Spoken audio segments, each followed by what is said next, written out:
બધી ફિનિશ થઈ ગઈ હતી. પછી બધી ખીચડી ફિનિશ થઈ ગઈ હતી ને, તો હવે ચક્કીએ કીધું કે ચક્કા તે ખીચડી ખાધી? તો કે ના ના, પેલો રાજાનો કૂતરો કદાચ આવ્યો હશે, એને ખાઈ ગયો હશે, હું તો ઊંઘી ગયો હતો. તો કે એવું કેવી રીતે બને?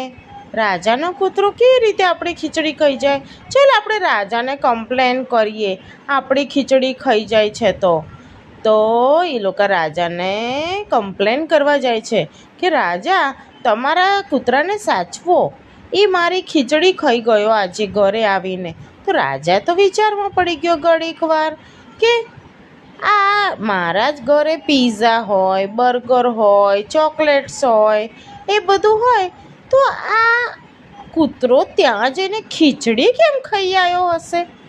તો પછી એને તો વિચાર આવ્યો કે ખીચડી તો કૂતરાએ તો નહીં જ ખાધી હોય, તો બી આપણે એ બંનેને સામસામે ઊભા રહીને વાત કરીએ.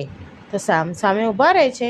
પછી કૂતરાને કહે છે કે ચલો, કૂતરાને અને ચકલાને બેઉને કહે છે કે જેને ખીચડી ખાધી હોય સાચું બોલો, નહીંતર હું બેઉનું પેટ કાપીશ, એટલે જેને ખીચડી ખાધી હશે એ નીકળશે બહાર. તો પેલો ચક્કો તો ગભરાઈ ગયો. તો કે રાજાજી રાજાજી રાજાજી, ખીચડી તો મેં જ ખાધી હતી, પણ મને ચકલીની બીક લાગતી હતી ને, એટલે હું જૂઠું બોલ્યો. તો કે એમાં જૂઠું શું બોલવાનું? હવે તને સજા મળશે. તો સજા લેવા માટે સજા તો મારે તને આપવી જ પડે.